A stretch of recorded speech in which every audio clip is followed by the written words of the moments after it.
विवेक जमीन पर अभी भी बेहोश पड़ा था और नताशा उसी के पास बैठी विवेक की पावर के बारे सोच रही थी कि उसके पास कौन सी पावर है। नताशा विवेक के पास पिछले 15 मिनट से बैठी थी और विवेक को अभी तक होश नहीं आया था। नताशा विवेक के लिए परेशान हो रही थी, तभी विवेक के शरीर में हलचल होती है और फिर वह उठकर वही जमीन पर ही बैठ जाता है। विवेक उठते ही नताशा उसे खुशी के मारे गले ही लगा लेती है और फिर गले लगाकर ही विवेक से कहती है, तुम ठीक हो गए? तुम्हें पता है मैं तुम्हारे लिए कितना डर गई थी।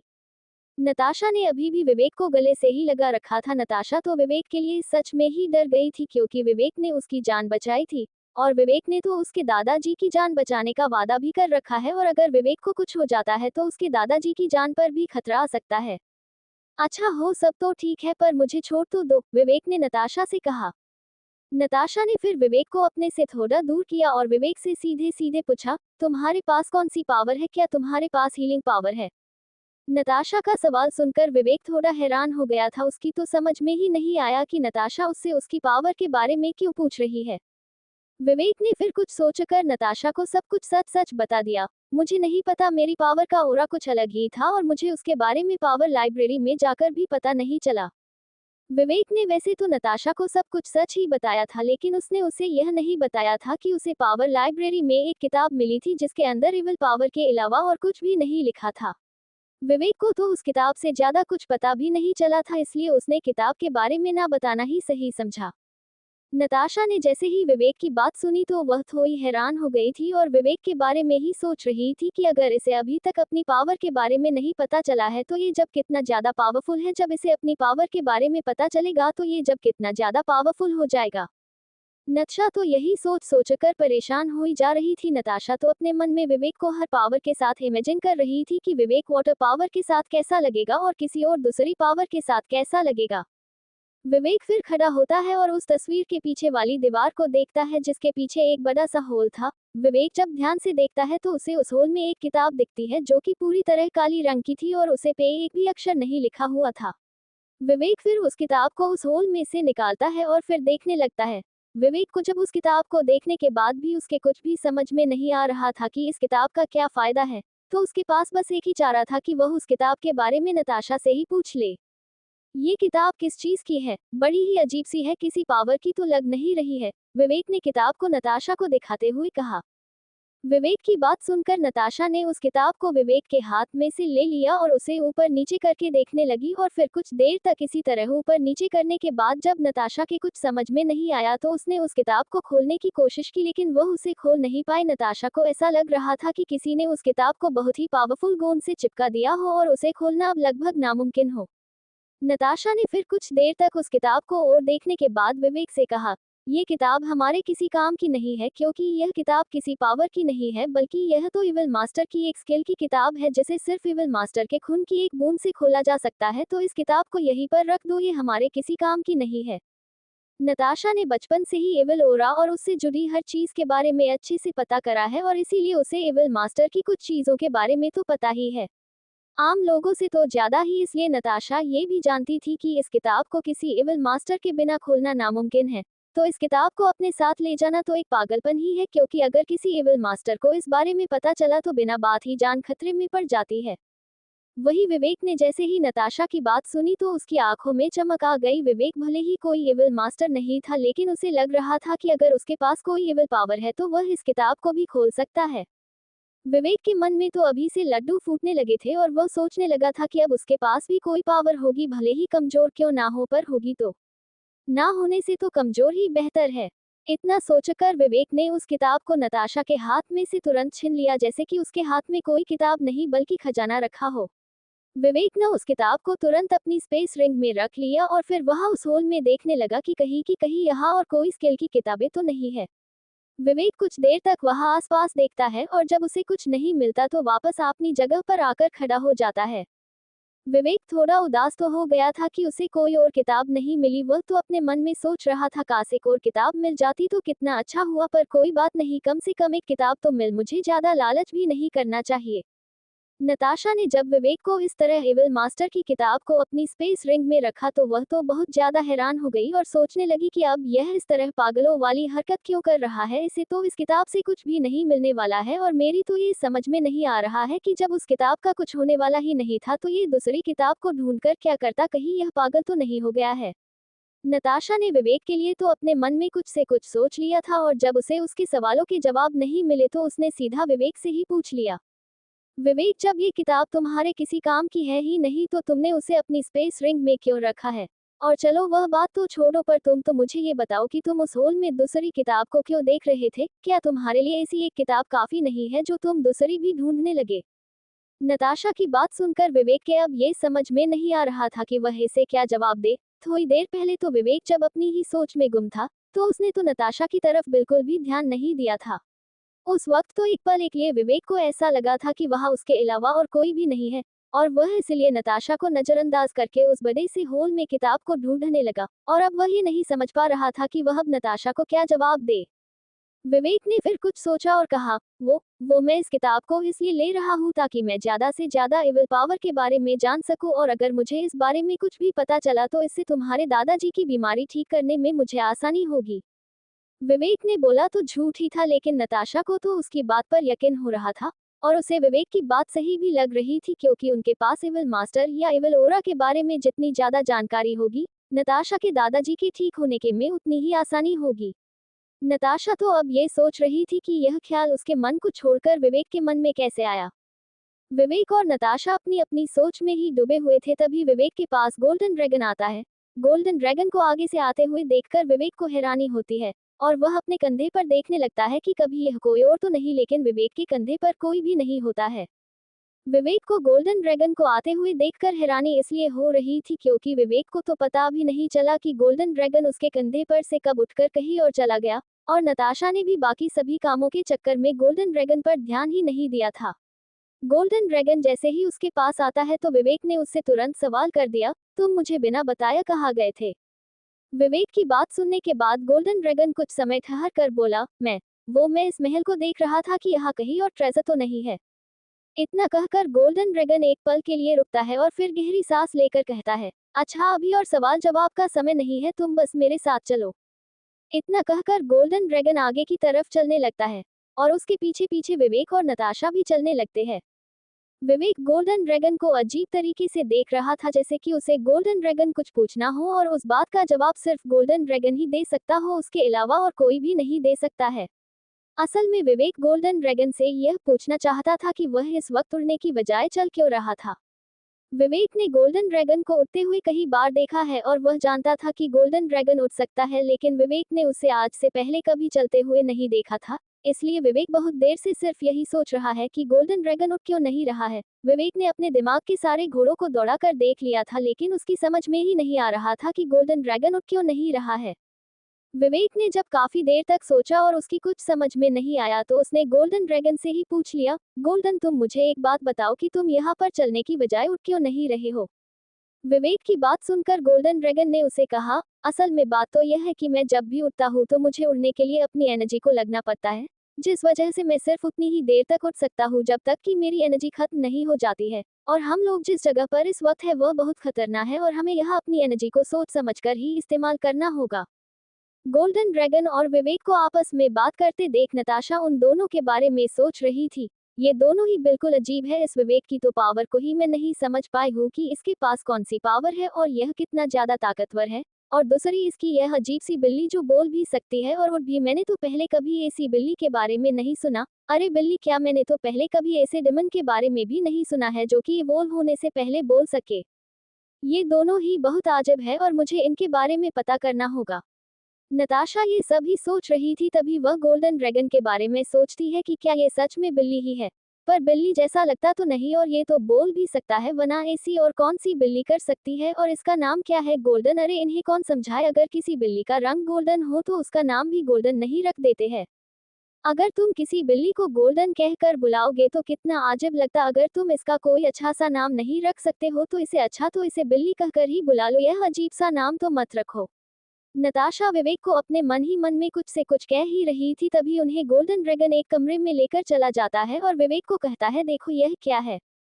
विवेक और नताशा कमरे में आने के बाद देखते हैं कि वह कमरा बहुत ही बड़ा था और उस कमरे में रोशनी के लिए सारे में मसाल जल रही थी। उस कमरे में ज्यादा कुछ भी खास नहीं था, बस उस कमरे के बीच में एक अजीब मूर्ति लगी हुई थी और उसके सामने किसी एक इंसान के बैठने की जगह और उससे 2 कदम दूर किसी दूसरे इंसान के बैठने की जगह थी। विवेक को तो इसमें कुछ भी खास नहीं लग रहा था, उल्टा वह तो उस इंसान के बारे में सोच रहा था जिसने यह इस तरह की जगह बनवाई। विवेक तो अपने मन ही मन में उस इंसान के बारे में सोच रहा था, ये गोल्डन ड्रैगन इस जगह क्या मुझे इस अजीब मूर्ति को दिखाने के लिए आया है क्या? और यह मूर्ति है किस चीज की? देखने में तो कोई राक्षस लग रहा है और मेरी तो ये समझ में नहीं आ रहा है कि इतने बड़े कमरे में सिर्फ 2 इंसान के बैठने की जगह क्यों कर रखी है और वो भी आगे पीछे बिल्कुल अजीब तरीके से। मुझे तो लगता है इस पूरे महल में एविल मास्टर अकेला रहता होगा।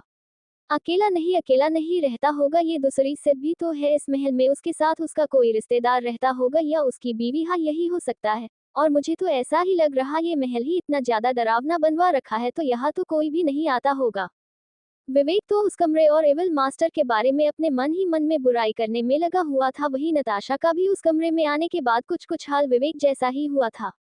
नताशा भी उस कमरे को देखकर हैरान हो गई थी, लेकिन कॉन्फ्यूजन में नहीं बल्कि हैरानी में। उस बड़ी सी अजीब मूर्ति को देखकर तो नताशा की आंखों में चमक आ गई थी और अब उसे देखकर ऐसा लग रहा था कि उसके सामने खजाना पड़ा हो।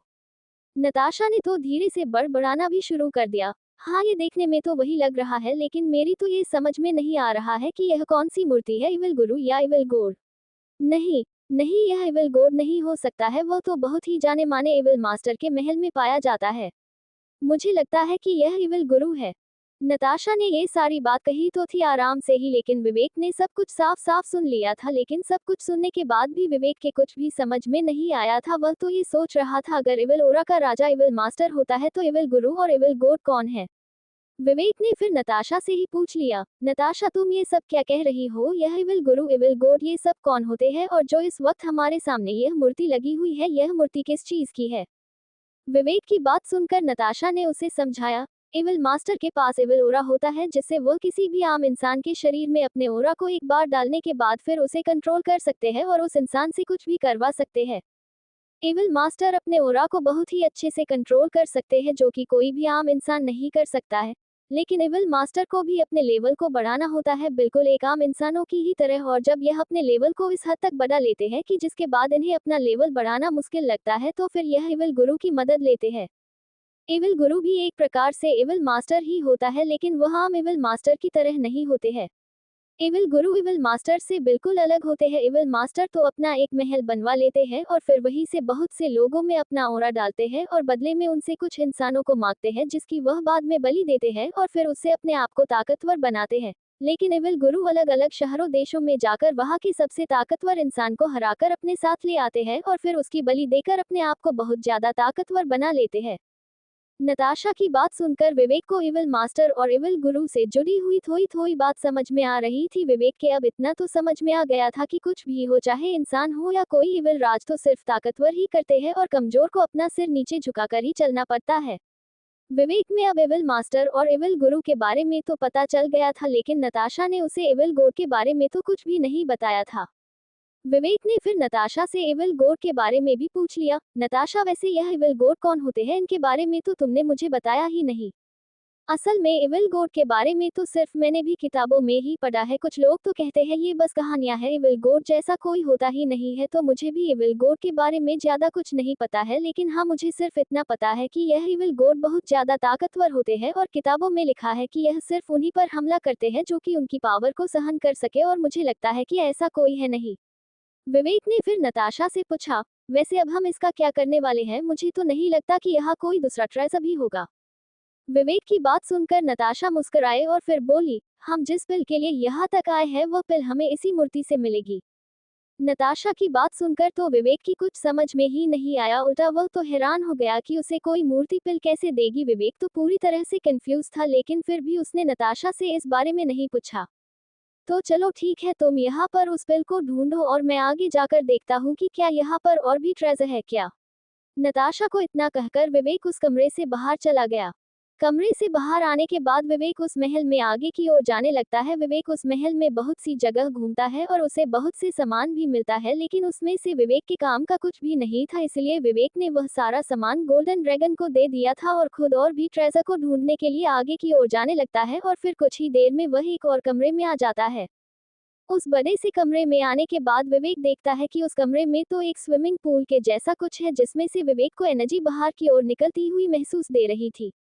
विवेक इसके बारे में कुछ भी नहीं जानता था, इसलिए उसने गोल्डन ड्रैगन को वहां पर बुलाना ही सही समझा और उस कमरे से बाहर गोल्डन ड्रैगन को बुलाने चला गया। विवेक फिर उस कमरे में गोल्डन ड्रैगन को बुला कर ले आया। गोल्डन ड्रैगन उस कमरे में आते ही खुशी के मारे कूदने लगे और फिर उस कमरे में इधर से उधर उड़ने लगा। गोल्डन ड्रैगन को इस तरह खुशी के मारे कमरे में उड़ते हुए देखकर विवेक हैरान हो रहा था और सोचने लगा था कि अब इस गोल्डन ड्रैगन को क्या हो गया है। थोड़ी देर पहले तो कह रहा था कि इस महल के अंदर जितनी हो सके उतनी एनर्जी को बचाकर चलना पड़ेगा, और अब इस तरह उड़ रहा है जैसे यहाँ एनर्जी का कोई काम ही ना हो। अरे क्या हो गया? थोड़ी देर पहले तो कह रहे थे कि एनर्जी को बचा बचा कर चलना होगा क्योंकि यहाँ पर बहुत खतरा है, और अब तुम इस तरह उड़ रहे हो। अब वह खतरा कहाँ गया? कहीं खतरा टल तो नहीं गया? विवेक ने हैरानी में अपना सिर खुजाते हुए कहा। विवेक की बात सुनकर गोल्डन ड्रैगन उस स्विमिंग पूल में कूद गया और फिर बोला, नहीं खतरा तो नहीं टला, पर हाँ एनर्जी की दिक्कत दूर हो गई क्योंकि इस तालाब में बहुत ज्यादा एनर्जी है और मुझे तो ये लगता है कि अगर तुम इस तालाब में पड़े रहते हो तो कम से कम तुम्हारा एक लेवल तो बढ़ ही जाएगा। गोल्डन ड्रैगन की बात सुनकर विवेक बहुत ज्यादा हैरान हो गया और सोचने लगा, क्या एक लेवल बढ़ जाएगा, वो भी इसमें जिसे मैं स्विमिंग पूल समझ रहा था। चलो अब छोड़ो और इसी में चलते हैं। इतना कहकर विवेक अपने कपड़े उतारता है और फिर उस तालाब में कूद जाता है। विवेक उस तालाब के अंदर आने के बाद देखता है कि उस तालाब में सच में बहुत ज्यादा एनर्जी है जो कि किसी का भी लेवल आसानी से बढ़ा सकती है। विवेक और गोल्डन ड्रैगन तो उस तालाब के अंदर एनर्जी ले रहे थे, लेकिन वही नताशा उस मूर्ति के आगे बैठकर कुछ मंत्रों को पढ़े जा रही थी। लेकिन वहां नताशा अकेली नहीं थी, कोई और भी था जो नताशा को ही दे रहा था। उस कमरे के बाहर से ही नताशा को दो लड़कियां घुरे ही जा रही थी और वह दोनों लड़कियां कोई और नहीं बल्कि रोशनी और भूमि थी। रोशनी और भूमि बाहर से खड़ी होकर नताशा को देख रही थी और फिर भूमि ने कहा, क्या अब हमें इस पर अटैक करना चाहिए? नहीं अभी नहीं, पहले इसे वह करने दो जो ये करना चाहती है, रोशनी ने भूमि को कहा। रोशनी और भूमि बहुत देर से विवेक और नताशा का पीछा कर रही थी। असल में तो रोशनी और भूमि यहाँ पर विवेक को मारने के लिए आई थी। इनकी एक टीम है जिसमें रोशनी और भूमि दोनों एक साथ काम करती है और जिन्हें जिस भी इंसान को मारने का ऑर्डर मिलता है ये दोनों मिलकर उसे मार देती है, जिसके बदले इन्हें बहुत से पैसे और ट्रेजर मिलते हैं। और इन दोनों को इन्हें इस बार जिसे मारना था वो कोई और नहीं बल्कि विवेक ही था। रोशनी और भूमि तो विवेक को उसी वक्त मार देना चाहती थी, लेकिन फिर उस वक्त विवेक से एकदम मिलने की वजह से ये दोनों ही एक पल के लिए समझ ही नहीं पाए कि अब इन्हें क्या करना चाहिए, और इसीलिए उन दोनों ने विवेक के सामने से जाने का नाटक करके विवेक का पीछा करने लगी और फिर विवेक उन्हें इस महल में लेकर आ गया। विवेक तो इस महल में उन सारे ट्रैप से बचकर यहाँ पर भाग कर आ गया था, लेकिन उन दोनों को उन ट्रैप से बचने के लिए बहुत मेहनत करनी पड़ी थी। वह दोनों तो घायल भी हो गई थी और एक बार को तो वह मरती मरती बची थी। रोशनी और भूमि विवेक को मारने के लिए इस महल के अंदर बहुत मुश्किल से आई थी, लेकिन जब वह अंदर आई तो उन्होंने देखा कि विवेक तो यहाँ कहीं भी नहीं है, लेकिन फिर उन्हें नताशा इस मूर्ति के सामने बैठी हुई दिखाई दी। उन दोनों को नताशा को यहाँ पर देखकर उन्हें कोई हैरानी नहीं हुई थी क्योंकि वह बहुत देर से विवेक का पीछा कर रही थी, इसीलिए उन्हें पता था कि नताशा महल के अंदर विवेक के साथ ही आई थी, पर उन दोनों को यहाँ पर विवेक कहीं भी नहीं दिख रहा था। भूमि और रोशनी विवेक को मारने के लिए एविल मास्टर के महल के अंदर तक आ गई थी, लेकिन जब फिर वह महल के अंदर आई तो उन्हें यहाँ विवेक तो कहीं भी मिला ही नहीं। उन्होंने तो देखा कि नताशा एक मूर्ति के सामने बैठी थी। रोशनी और भूमि जानती थी कि नताशा ये सब क्या कर रही थी। नताशा उस मूर्ति यानी एविल गुरु के सामने बैठकर ब्लूड सेक्रीफाई कर रही थी, जिसके पूरे होने के बाद वह एविल गुरु नताशा को वह पिल देगा जिसे लेने नताशा यहाँ तक आई थी। कोई भी एविल मास्टर किसी इंसान की बलि देने के बाद उससे खुद को ताकतवर बनाने के लिए एक पिल लेता है, जिसे खाने के बाद एविल मास्टर को बहुत फायदा होता है।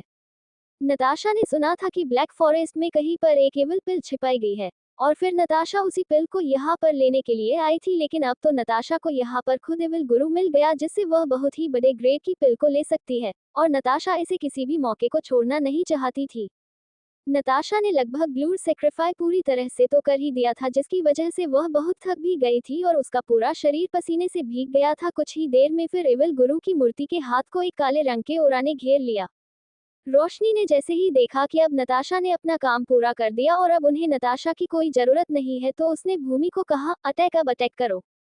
भूमि ने भी रोशनी के अटैक करने के लिए कहते ही भूमि ने भी अपनी एनर्जी को अपने हाथ में इकट्ठा किया और पीछे से जाकर नताशा पर अटैक कर दिया। नताशा ब्लूड सेक्रीफाई करने की वजह से पहले से ही बहुत थकी हुई थी और अब उसके अंदर एनर्जी भी नहीं बची थी। नताशा के अंदर अब इतनी भी एनर्जी नहीं बची थी कि अब वह किसी फूल का भी वजन सहन कर सके और फिर जैसे ही उसकी कमर पर भूमि का हाथ लगा तो वह जिस जगह पर बैठी थी वह उससे 2 कदम दूर जाकर गिरती है। नताशा इस वक्त इस हालत में भी नहीं थी कि वह अपनी जान बचाने के लिए भूमि से लड़ सके या यहाँ से भाग सके और वह अपनी जगह पर ही पड़ी रही और फिर धीरे धीरे करके उसकी आंखें बंद होने लगी और फिर नताशा बेहोश हो गई। और फिर नताशा के बेहोश होने के बाद भूमि और रोशनी दोनों ही इविल गुरु की मूर्ति के हाथ की तरफ देखने लगी। इविल गुरु की मूर्ति के हाथ को जहाँ अभी भी उसी काले रंग के ओरा ने घेर रखा था, वह अब थोड़ा थोड़ा करके कम होता जा रहा था, जिसके बाद वह कुछ ही देर में पूरी तरह खत्म हो जाता है और अब उसके हाथ में एक काले रंग की पिल रखी थी। रोशनी और भूमि ने जैसे ही उस पिल को देखा तो दोनों की आंखों में ही चमक आ गई थी और फिर रोशनी ने आगे जाकर उस पिल को लेने के लिए जैसे ही अपना हाथ बढ़ाया तो उसे एक झटका लगा और वह दूर जाकर गिरी। रोशनी के तो समझ में ही नहीं आया कि अभी उसके साथ यह सब क्या हुआ था और वह उस मूर्ति के हाथ में से पिल क्यों नहीं ले पाई। रोशनी ने फिर खुद को संभाला और खड़ी होने लगी। रोशनी ने खड़ी होने के बाद भूमि से कहा, भूमि मैं इस पिल को नहीं ले पाया, एक बार तुम कोशिश करना। रोशनी की बात सुनकर भूमि थोड़ी घबरा गई, क्यों वह नहीं चाहती थी कि जो कुछ भी अभी रोशनी के साथ हुआ है वह सब उसके साथ भी हो। लेकिन फिर भी भूमि ने अपने आप को हिम्मत दी और फिर उस पिल को उठाने के लिए अपने हाथ को उसकी तरफ बढ़ा दिया। लेकिन जिस बात का भूमि को डर था वही हुआ, उसका हाल भी बिल्कुल रोशनी की तरह ही हुआ, वह भी हवा में उठकर दूर जाकर गिरी। वही अब नताशा को भी होश आने लगा था और वह अब धीरे धीरे करके अपनी आंखें खोल रही थी। भूमि और रोशनी ने जैसे ही देखा कि नताशा को अब होश आ रहा है और वह उस पिल को भी नहीं ले पा रही है तो उन्होंने सोचा कि क्यों ना अभी बिना पिल के ही यहाँ से बाहर चला जाना चाहिए। रोशनी ने ये सोचा था कि अगर नताशा इस पिल को ला सकती है तो उसे लेना का भी उसके पास को तरीका होगा। तो जैसे ही नताशा इस पिल को लेकर महल से बाहर आएगी तो वह वहीं पर विवेक को भी मार देगी और फिर नताशा से उस पिल को भी छीन लेगी। अपने मन के इसी प्लान को बनाकर रोशनी ने भूमि को अपने साथ बुलाकर महल से बाहर आ गई। वही विवेक भी अब उस तालाब से बाहर आ गया था और बस अपने कपड़े ही पहन रहा था, लेकिन गोल्डन ड्रैगन अभी भी उसी तालाब के अंदर था और उसी में उल्टा तैर रहा था। विवेक ने कपड़े पहनने के बाद कहा, क्या तुम मेरे साथ चल रहे हो या तुम्हें इसी के अंदर रहना है? तुम जाओ, मैं बस 1 मिनट में आता हूँ, गोल्डन ड्रैगन ने विवेक को कहा। गोल्डन ड्रैगन को एनर्जी को अपने अंदर लेना का मौका कभी कभी ही मिलता था और इसी वजह से वह अब मिले मौके को किसी भी कीमत पर नहीं छोड़ सकता था। उससे तो अपना लेवल बढ़ाने के लिए जितनी हो सके उतनी ज्यादा एनर्जी की जरूरत थी, लेकिन बहुत सारी एनर्जी एक साथ मिलना बहुत ज्यादा मुश्किल होता है और वह किसी किस्मत वाले को ही मिलती है। और जब आज गोल्डन ड्रैगन के सामने एनर्जी का तालाब पड़ा है तो कोई बेवकूफी होगा जो अपनी किस्मत को लात मारेगा, और गोल्डन ड्रैगन वह बेवकूफ नहीं था जो अपनी किस्मत को लात मारे। विवेक ने जब सुना कि गोल्डन ड्रैगन को अभी भी इसमें ही रहना है तो वह तो उसे वहीं पर छोड़कर वापस नताशा के पास उसी मूर्ति वाले कमरे में जाने लगा। विवेक ने उस कमरे में आने के बाद देखा कि नताशा जमीन पर बेहोश पड़ी है और उस कमरे में उसके अलावा और कोई भी नहीं था। विवेक तुरंत नताशा की तरफ भागा और फिर उसने जाकर देखा कि नताशा को क्या हुआ है। विवेक ने नताशा के सिर पर हाथ रखा और फिर देखा कि नताशा का सिर बहुत ज्यादा गर्म हो रहा था और उसका पूरा शरीर पसीने से भीगा हुआ था। विवेक को देखने में लग रहा था कि नताशा ने अपनी सारी एनर्जी का इस्तेमाल कर लिया है, जिस वजह से ये कमजोरी के कारण बेहोश हो गई। विवेक ने फिर तुरंत अपने हाथ को झटका और अपनी स्पेस रिंग में से एक एनर्जी पिल को निकाल लिया और उस पिल को फिर नताशा के मुंह में डाल दिया। नताशा को एनर्जी पिल देने के बाद विवेक ने उसे वापस से नीचे रखा और फिर कमरे में देखने लगा कि यहाँ क्या हुआ था और नताशा बेहोश कैसे हुई थी।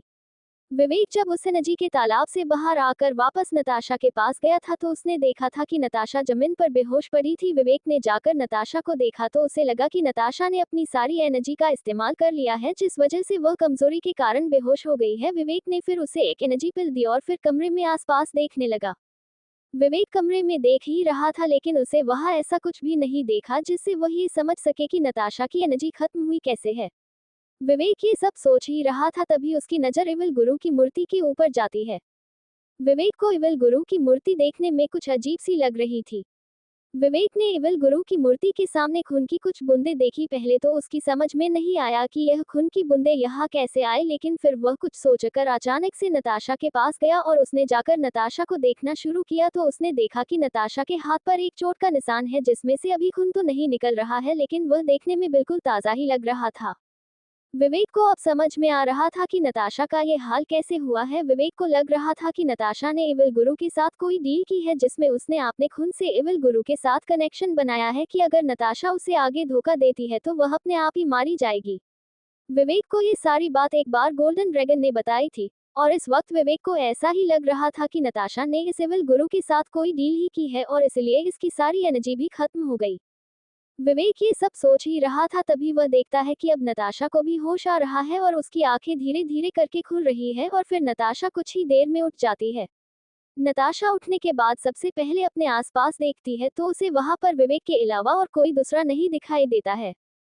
नताशा ने फिर विवेक की तरफ देखते हुए कहा, यह क्या हुआ था और मैं बेहोश कैसे हुई थी? नताशा के इतना तो याद था कि वह बेहोश होने से पहले ब्लड सेक्रीफाई कर रही थी और उसने लगभग ये पूरा भी कर ही लिया था, लेकिन फिर तभी अचानक से उसे पीछे से एक झटका लगा और फिर उसकी आंखें अपने आप ही धीरे धीरे करके बंद हो गई थी और उसके बाद जो कुछ भी हुआ था उसके बारे में नताशा को कुछ भी याद नहीं था। इसीलिए नताशा ने विवेक से पूछा था कि यहाँ क्या हुआ है। विवेक ने भी नताशा को वो सब ही बता दिया जो कि उसे लगा था। जब मैं रूम में वापस आया था तो उस वक्त तुम जमीन पर बेहोश पड़ी थी और फिर जब मैंने यहाँ आसपास देखा तो यहाँ कोई भी नहीं था, बस उस मूर्ति के सामने खून पड़ा था और फिर जब मैंने तुम्हारे पास आकर तुम्हें देखा तो तुम्हारे हाथ पर भी ताजी चोट का निशान था। विवेक ने इतना कहकर फिर एक गहरी सांस ली और फिर नताशा से पूछा, क्या तुमने एविल गुरु से कोई डील की है?